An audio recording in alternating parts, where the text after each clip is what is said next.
Good evening, and welcome to the annual David P. Richardson Nation Builder Awards.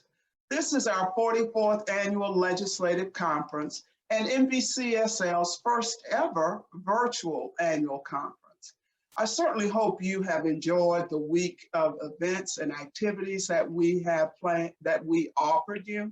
We're here for what has proven to be the most important part of our annual legislative conference. And that's when NBCSL takes the time to recognize those men and women who have truly blazed the trail for the rest of us to follow.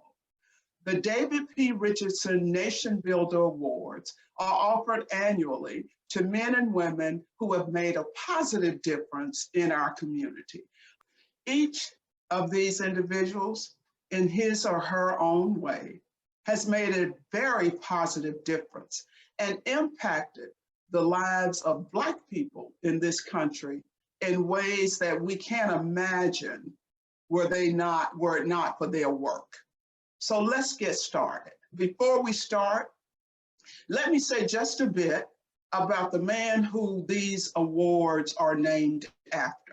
David P. Richardson was a legislator from Philadelphia and one of the co-founders of the National Black Caucus of State Legislators.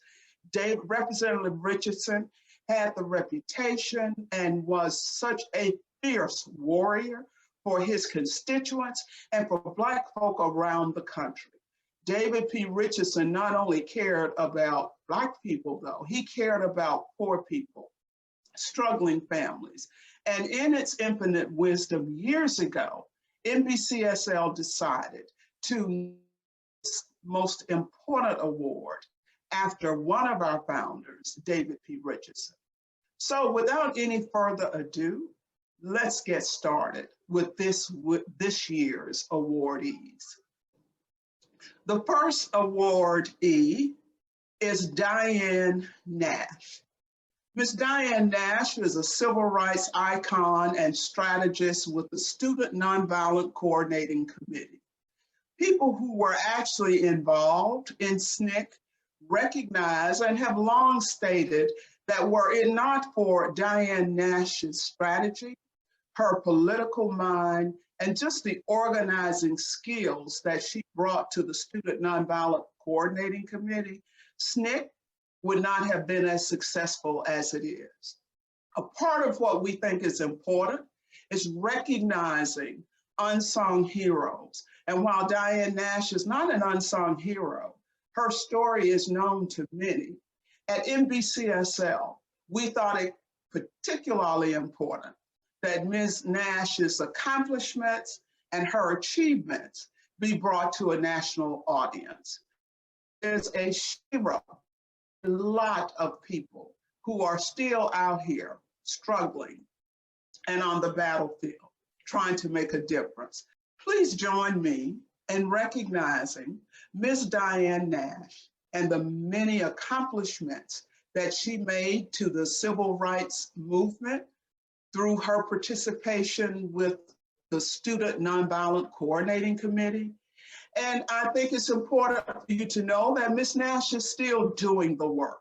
Unfortunately, Ms. Nash was not able to be with us tonight, but she has sent a message accepting the Nation Builder Award. Ms. Nash was also very generous to extend an offer to NBCSL to bring her back to share her work with SNCC and the whole civil rights movement. And I am hopeful that we will be able to have Ms. Nash come and talk to us in some kind of forum, some kind of event in the next year. It is critical that we explore with those who were actually on the ground, the history and the struggle that went into the benefits that we now all enjoy. Thank you, Ms. Nash, and thank you for that generous offer.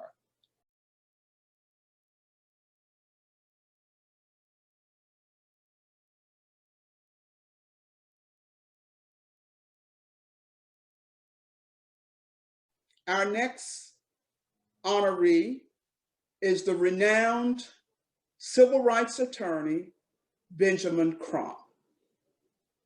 Let's learn a little something about Benjamin Crump. Here's a video to share some of the work that Mr. Crump has done, which earned him the David P. Richardson Nation Builder Award.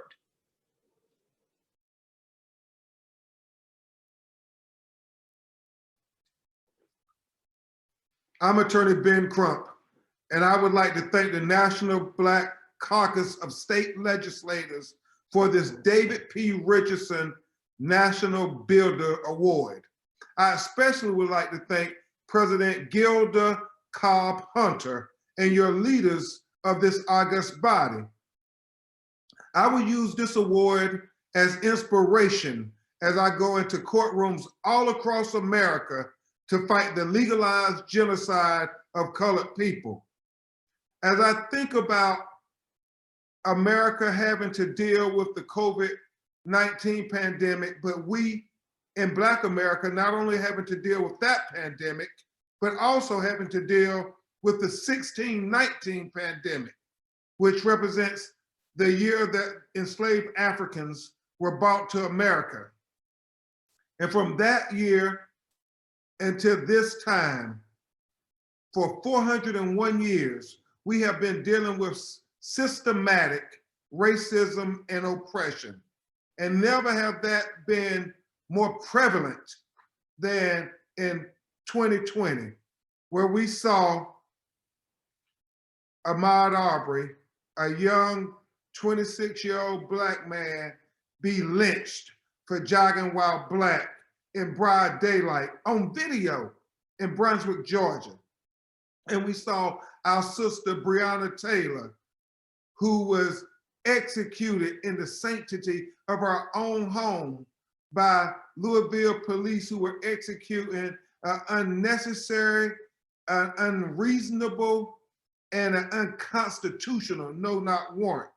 And then we saw the tragic torture of our brother George Floyd, who died as a result of the police officer putting his knee on his neck for 8 minutes and 46 seconds. Together, state legislators, we can make a better America, a more just America, a more just America that allows George Floyd to take a breath, a more just America that allows Breonna Taylor to sleep in peace, and a more just America to allow Ahmaud Arbery to run free, and a more just America where all of our children will be able to enjoy life and liberty and the pursuit of happiness. We must do this by being strategic and mobilizing all across the country to come up with a better way to reimagine policing in America, to reimagine a criminal justice system that won't have our children as the targets for the school to prison pipeline, won't have our people becoming daily occupants of this prison industrial complex, and where we won't see these hashtags that become battle cries for Black Lives Matter seems like every other week. I know we can do it because, as Dr. King said, the coward asked the question, is it safe? And he said expediency asked the question, is it politically correct? And then he said the coward comes along and asks the question, is it popular? But then Dr. King said conscience comes along and asks the question, is it right? And Dr. King concluded, there comes a time when one must take a position that's neither popular nor politically correct or not even safe. But there comes a time when one must take a position because their conscience tells them it is the right thing to do. State legislators, I submit to you that it is the right thing to do to speak up for our children. It is the right thing to do to stand up for our children.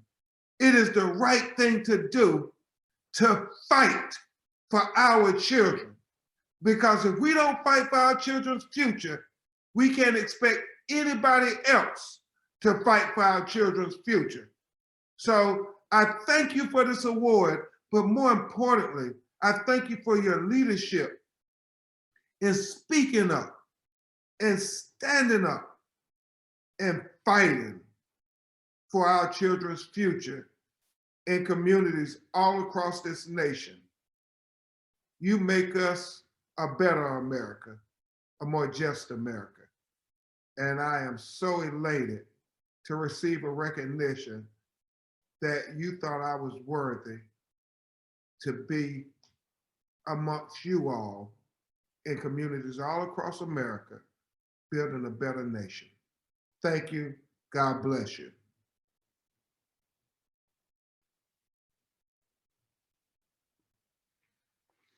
And meet Chris. Chris.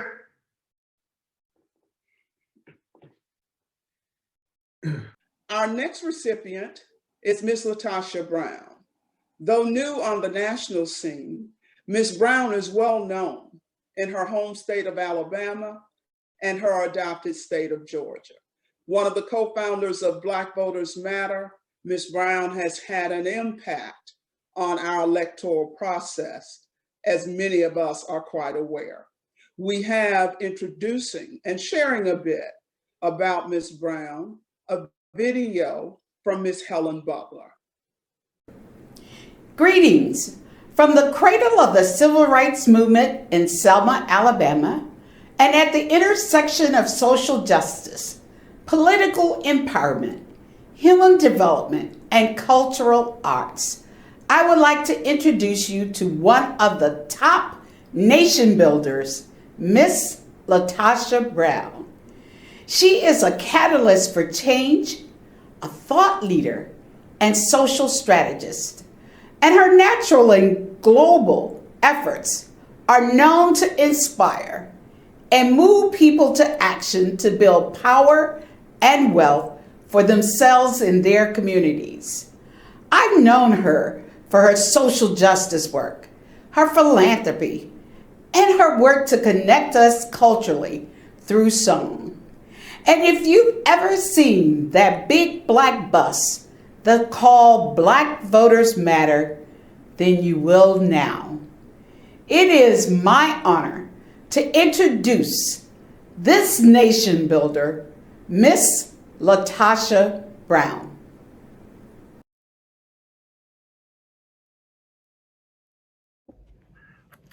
Well, the first thing I did right was the day I started to fight. Keep your eyes on the prize and hold on, hold on. 55 years ago, there were black folks in my native home of Selma, Alabama, that marched and prayed and sang the words to that song because they had a sense of determination in their hearts. They were committed to building the kind of democracy that we all deserve. And most importantly, they had love for our community.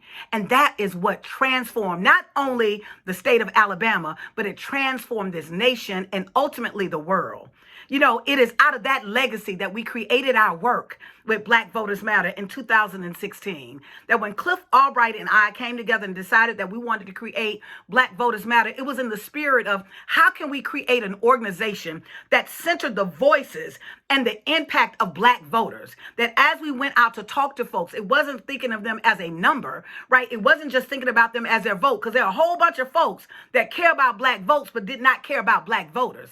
And so what we wanted to do is to center our work in both love and power, that we let our community know that we love them and that they are worthy of love and that it is in our love that we will transform the world. But we also wanted to be unapologetic about that we sought power, that our participation in the political process was that we were seeking to build power for our communities so that we could have quality education, so that we could have hospitals and affordable health care, that we would have the things that we could actually advance and see for ourselves in our community.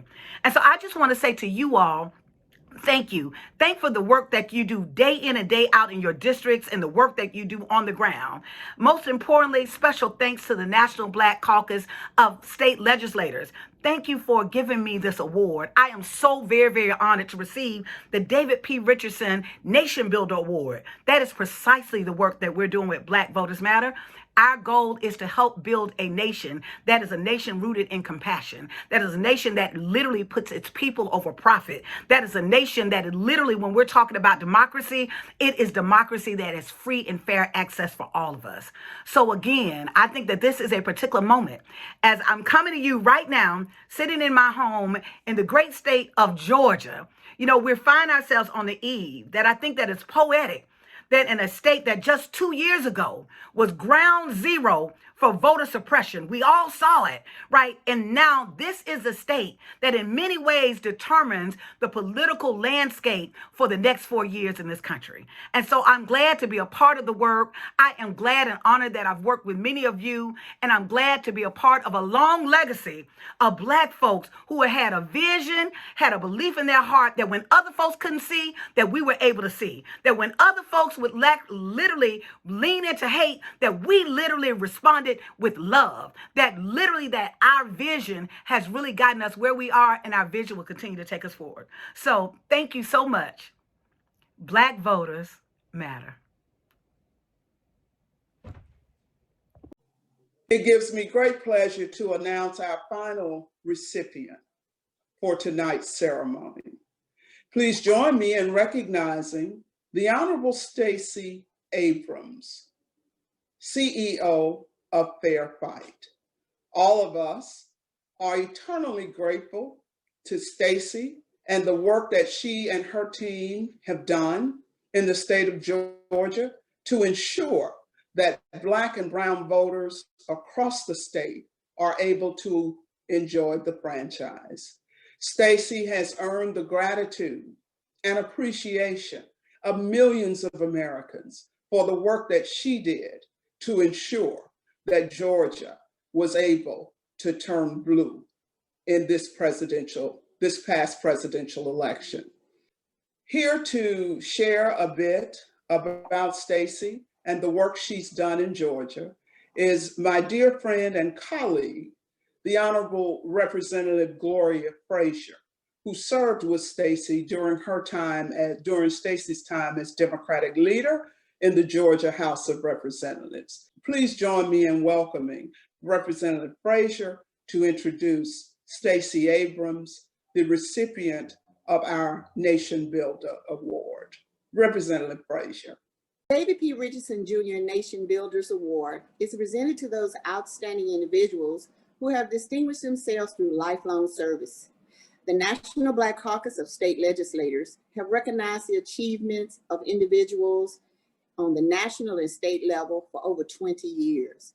This year, at our NBCSL 2020 conference, I am honored to present a leader that has laid the foundation for political progress of African Americans through the voting process of the new Georgia Project, Fair Count, Fair Fight, and other organizations she has established to help turn Georgia blue with this prestigious and well-deserved award.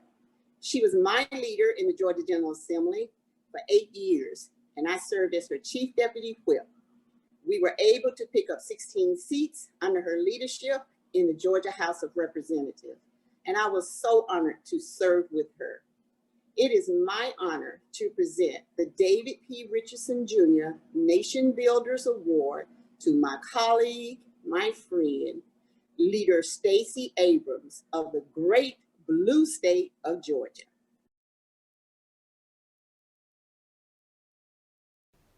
Good evening.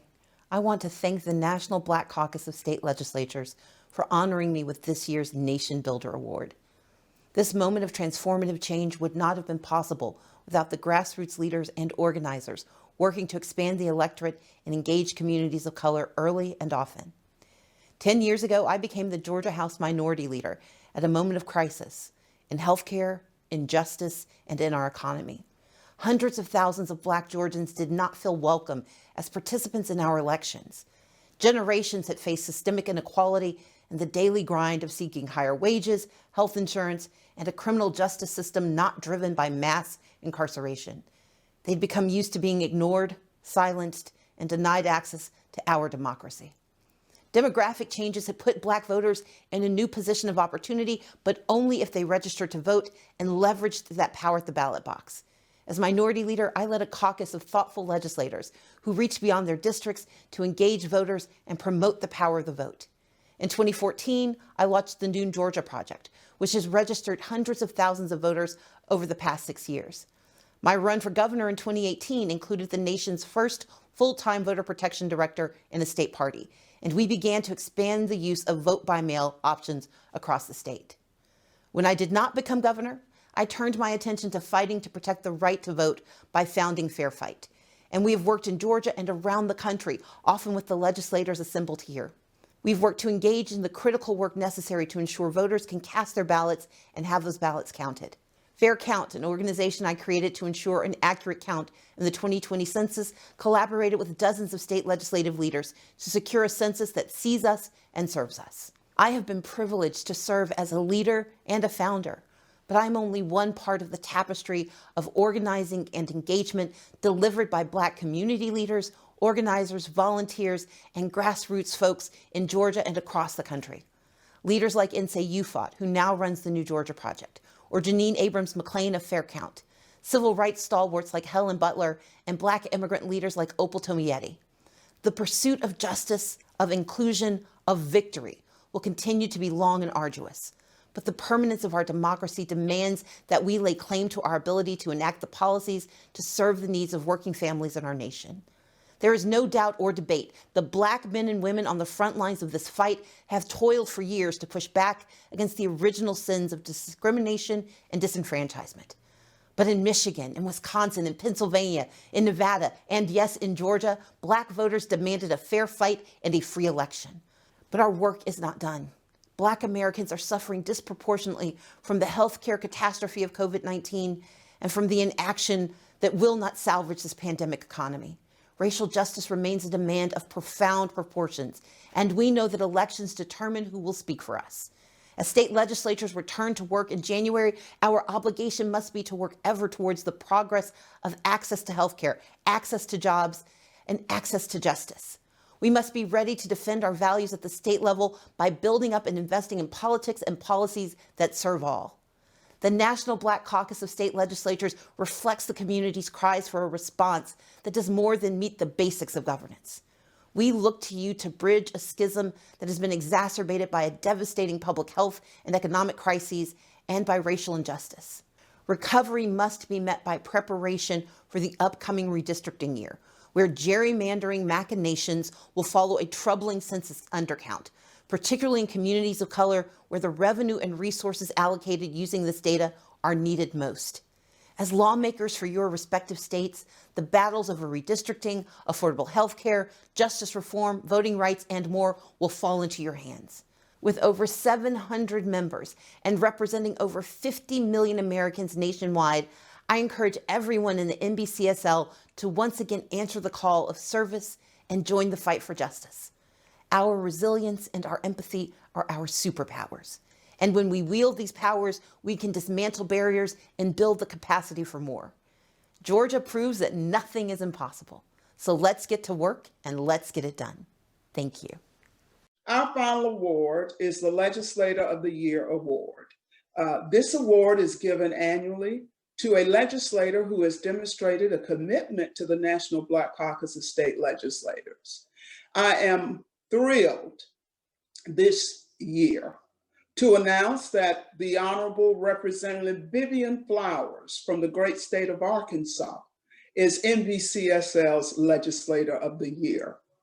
With the outbreak of the COVID-19 and the pandemic that has engulfed the entire world, Representative Vivian Flowers stepped up to the plate and answered the call. Representative Flowers chaired NBCSL's COVID-19 work group. Through her leadership and her efforts, NBCSL offered a series of webinars on COVID-19. In addition to the webinars that we offered for our membership, Representative Flowers was a key part of the collaboration between NBCSL and the National Governors Association, chaired at that time by the Honorable Governor of Maryland, Larry Hogan. As Representative Vivian Flowers, you are the NBCSL Legislator of the Year. Congratulations. No. Yes, ma'am. That's the only reason I'm on here, to catch your surprised look and your reaction. You deserve it. You have worked so hard. Your whole idea, this COVID-19 work group was your baby. You took it and ran with it. Thank you on behalf of NBCSL and its members, Madam Representative Flowers, for all the work you do. You did this in spite of. There were days when I know you didn't feel like being bothered, but you plowed on through, madam. Any reaction? You are not going to make me cry. We are not going to have no Barbara Walters moment right now. You just, let me say this. I just finished the segment where I thanked you at the end, and the team, the staff. It is easy to do what you're supposed to do when you have good people around you to support you and make you know you can do it and make it look and feel easy and doable. And all I can say is my love for this work, not only as a legislator, but being a part of NBCSL, is very, very deep rooted. I was involved with NBCSL way before I was a legislator, when I was still in my 20s, and got a chance that someone else gave me and inspired me to just be able to work as staff and take it all in and see what so many great people, some of whom I get to serve with and be a member with as a part of NBCSL today.